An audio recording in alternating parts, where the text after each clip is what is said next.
दोस्तों, legal and legal में एक बार फिर आपका स्वागत है। अलीगढ़ मुस्लिम विश्वविद्यालय के माइनॉरिटी स्टेटस पर सुप्रीम कोर्ट में कल 7वें दिन सुनवाई हुई। आप जानते हैं कि माननीय उच्चतम न्यायालय के समक्ष इस मुद्दे पर सुप्रीम कोर्ट के 7 जजों की संवैधानिक बेंच सुनवाई कर रही है।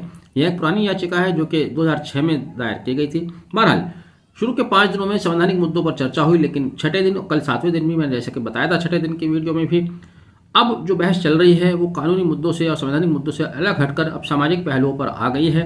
अब सरकार की ओर से जो बातें की जा रही हैं उनमें आधा सच और आधा झूठ भी मिलाया जा रहा है, जिसका साथ के साथ सीजीआई द्वारा काउंटर कर दिया जाता है। और यही शायद सरकार की चिंता है कि सीजीआई उनके तथ्यों से, उनकी बातों से सहमत नहीं होते हैं, साथ के साथ रिजेक्ट कर देते हैं। उदाहरण के तौर पर कल फिर सॉलिसिटर जनरल द्वारा यह कहा गया कि संविधान की अनुसूची फर्स्ट की 63वीं लिस्टिंग में एएमयू, बीएचयू, डीयू जैसे संस्थानों को राष्ट्रीय महत्व का संस्थान घोषित किया गया है, इसलिए उनको अल्पसंख्यक संस्थान घोषित नहीं किया जा सकता। जिस पर सीजीआई ने कहा कि क्या फंडामेंटली इस बात में कोई रिलेवेंसी है कि अगर कोई नेशनल इंपॉर्टेंस का संस्थान है, इंस्टीट्यूशन है, तो वो माइनॉरिटी क्लेम नहीं कर सकता। साथ ही सॉलिसिटर जनरल द्वारा यह भी कहा गया कि माइनॉरिटी का कॉन्सेप्ट संविधान के आने के बाद हुआ, आज़ादी के बाद आया, आज़ादी से पहले इस तरह का कोई कॉन्सेप्ट नहीं था। जिस पर राजीव धवन ने माकूल जवाब देते हुए बताया कि आज़ादी से पहले भी माइनॉरिटी का कॉन्सेप्ट था। उन्होंने उदाहरण देते हुए बताया कि प्री इंडिपेंडेंस कुछ कानून, कुछ एक्ट ऐसे लाए गए जहां पर माइनॉरिटीज़ को इलेक्शन के संबंध में कुछ सीट्स पर रिजर्वेशन दिया गया। उन्होंने कोट किया मिंटो मोर्लो रिफॉर्म्स 1919, इसके अलावा government of India act 1909, Minto Morley reform 1909, government of India act 1919 तथा गवर्नमेंट ऑफ इंडिया एक्ट 1935, जिसमें उन्होंने बताया कि चुनाव के समय कुछ सीट्स पर माइनॉरिटीज़ को रिजर्वेशन दिया गया था और उस समय जो माइनॉरिटीज़ आइडेंटिफाई की गई थी, मुस्लिम, सिख वगैरह वगैरह आइडेंटिफाई की गई थी। तो ऐसा नहीं है कि माइनॉरिटी का कॉन्सेप्ट आज़ादी के बाद आया। दूसरा मुख्य पहलू क्या है? मुख्य पहलू तो ये था कि ये संस्थान किसके द्वारा स्थापित किया गया है।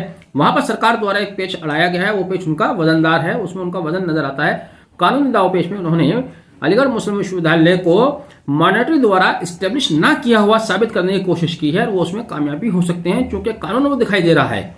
मैं आपको पहले ही बता चुका हूं उसमें कानूनी नुस्ख क्या पैदा हुआ। वो नुस्ख ये पैदा हुआ था कि जिस समय 1920 में एएमयू एक्ट लाया गया, उस समय सरकार ने, जो भारत में सरकार थी, अंग्रेजों की सरकार थी, उन्होंने कहा था कि आप कॉर्पस ला के दीजिए, फंड ला के दीजिए, तब हम इसके बारे में कोई कानून बनाएंगे या कोई यूनिवर्सिटी स्थापित करेंगे।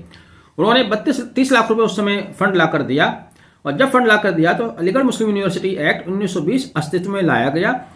उस एक्ट को लाने के बाद विश्वविद्यालय बनाने के लिए उससे पहले जो माइनॉरिटी द्वारा 3 कमेटीज बनाई गई थी, 3 ऑर्गेनाइजेशन काम कर रहे थे, उनको उसमें डिसॉल्व कर दिया गया। एक्ट लाने से पहले डिसॉल्व कर दिया गया। जो कुछ भी उनके पास अचल संपत्ति थी वो उन्होंने सरकार को सौंप दी।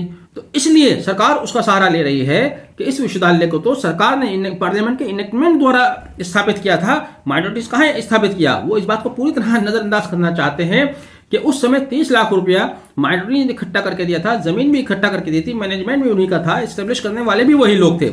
सिर्फ एक कानूनी दावपेच की वजह से, एक इनेक्टमेंट की वजह से उसका सहारा लेते हुए सरकार का कहना यह था कि चूंकि ये माइनॉरिटी द्वारा स्थापित नहीं की गई, लेकिन सीजीआई उस बात से सहमत नहीं हो रहे, पूरी तरह से सहमत नहीं हो पा रहे हैं। तब इस तरह की बातें आने लगी कि साहब नेशनल इंपॉर्टेंस का इंस्टीट्यूशन है, इसलिए उसको माइनॉरिटी का स्टेटस नहीं दिया जा सकता। कभी कहा जाता है कि आज़ादी से पहले माइनॉरिटी का कोई विचार ही नहीं था। आज वो अनुसूची लिस्ट फर्स्ट के एंट्री नंबर 63 का हवाला दिया गया 7 दिन की बहस में। तो कुल मिलाकर बात यह है कि जो तथ्यात्मक बहस होनी थी, जो कानूनी पहलुओं पर बहस होनी थी, वो तो शुरू के 5 दिन हो चुकी। अब जो बहस चल रही है, अब किसी तरह से सरकार ये चाहती है कि चीफ जस्टिस ऑफ इंडिया और संवैधानिक बेंच को इसलिए इस स्तर पर लाकर कन्विंस कर लिया जाए कि वह इसके माइनॉरिटी इंस्टीट्यूशन ना होने के सवाल से सहमत हो जाए, जिसकी संभावना फिलहाल तक कम दिखाई दे रही है। आज भी बहस जारी रहेगी। आज का अपडेट हम आपको अगले वीडियो में जरूर देंगे। आपने वीडियो आखिर तक देखा, thank you, have a nice day.